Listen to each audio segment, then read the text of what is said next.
Okay guys, today we're going to read the poem My City again, but we're going to do something else, something new. We're going to create a double entry diary.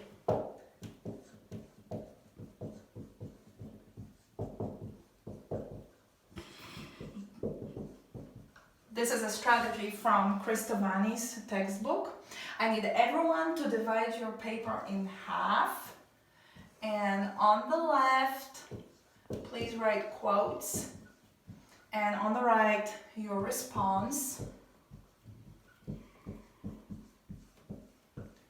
So on the left I will want you to record 3-4 direct quotes from the poem. These are quotes that somehow speak to you, that are very meaningful to you. And then on the right, I would like you to respond to them. This is where you use your critical thinking. And you can use words like, I'm wondering, I'm inferring, I'm picturing, or this reminds me of. And please use just one of those prompts for each of the quotes. You don't have to use them all. So just one quote, one prompt, all right?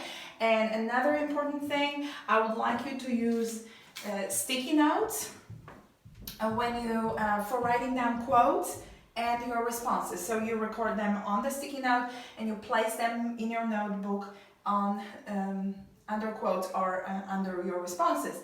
We're doing this because I will then call on several of you to come and put those sticky notes for all of us to see. This is a new strategy, so I want all of us to talk about what you came up with. All right.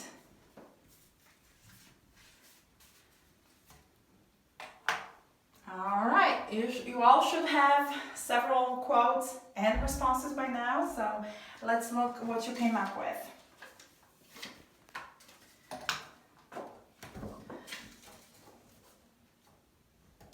All right, that's the first quote and the response.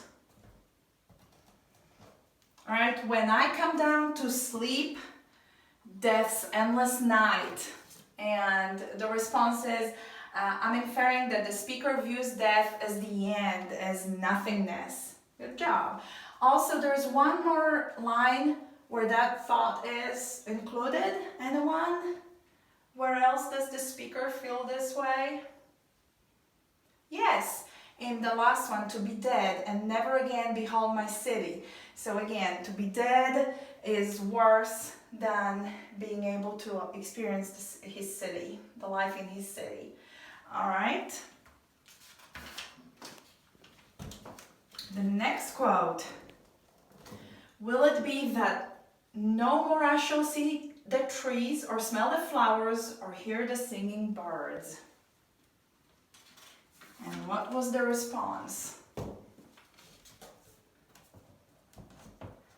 I'm picturing a peaceful, sunny day in the country. And of course, I guess you could add that the picture is great. The picture is wonderful. This is what many people dream about, the peace, serenity.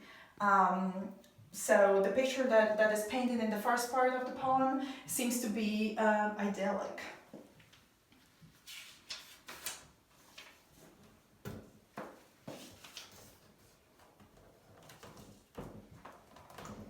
All right, the quote. No, I am sure it will be none of these.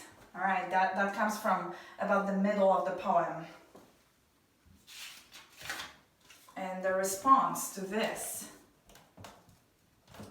I'm wondering why someone would prefer city to the country. All right, so that could be one of the responses.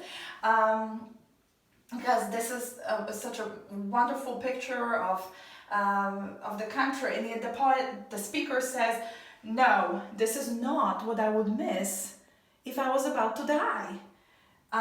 So this throws in a sort of a paradox, right? And confuses many of the readers. So what would it be? All right, nice quote. Manhattan sights and sounds her smells. So this is what the speaker would be dreaming about seeing. But one of your all's responses was, I'm wondering why the speaker talks about Manhattan as if she's a woman. I guess because he loves it so much. Good job. And what do we call when an object, not a human, is given human properties? Anyone? Yes, personification. So Manhattan is personified as a woman, and why would it be so?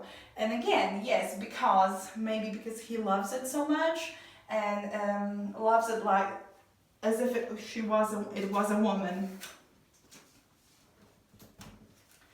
And the last quote we're going to look at, her crowds, her throbbing force, the thrill that comes from being of her a part. And the response, I'm picturing crowds, noise, weird smells, everyone rushing around. To me, these are not positives. So that's one of your all responses. Now for me, as city girl, that would be still a positive. The crowds, the throbbing force. So it depends on who we are as we read this poem. Do we agree with the poet, the speaker of the poem, or do we not? And it's okay. I'm glad you all have different responses. That is just wonderful. All I want you to do is to always be able to read and then think about it and filter it through what you have in your mind, in your heart. And that's a great job. And now at the end, I would just like you to write a 3-4 sentence objective summary of the poem.